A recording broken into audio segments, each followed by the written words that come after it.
नाशिकच्या पंचवटीत jogging track असलेल्या Shrikrishna garden समोर साकारलाय 7 मजली देवीदास हाईट प्रकल्प। मग येताय ना आजच आपला फ्लॅट बुक करायला देवीदास हाईट्स मध्ये।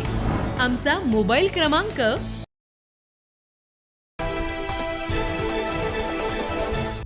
सिर्फ पैसे लेकर के जा रहे हैं। यहाँ पे सामने बाहर दलाल खड़े रह रहे हैं और दलाल बोल रहे हैं मैडम डायरेक्ट एंट्री कराएंगे 3000 रुपए दीजिए। 3000 रुपए लेके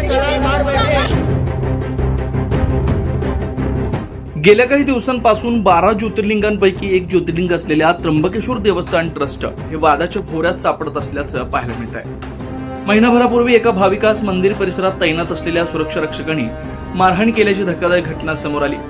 या घटनेवर पडदा पडतो न पडतो तेच आता परराज्यातून दर्शनासाठी आलेल्या भाविकांकडून दर्शनासाठी तब्बल 3000 रुपयांची मागणी होत असल्याचा आरोप भाविकांनी केला। सिर्फ पैसे लेकर के जा रहे हैं। यहाँ पे सामने बाहर दलाल खड़े रह रहे हैं और दलाल बोल रहे हैं मैडम डायरेक्ट एंट्री कराएंगे 3000 रुपए दीजिए। 3000 रुपए लेके दलाल बाहर बैठे। जो प्रोटोकॉल जितने सुरक्षा कर्मी हैं उसको दिया जाए, हमको कोई आपत्ति नहीं है, लेकिन जो प्रोटोकॉल डिजर्व भी नहीं करता उनको भी वीआईपी एंट्री दी जा रही है। फिर नॉर्मल लोगों का क्या? फिर सबके अंदर भक्ति नहीं है, सबके अंदर आस्था नहीं है, सिर्फ इन्हीं लोगों के अंदर है। 8 घंटे हम लाइन में लग करके आप दर्शन कर रहे हैं, चक्कर खा के गिर रहे हैं वहाँ पे। 3-3 हजार में लेके ये पुलिसकर्मी बैठे हैं यहाँ पे।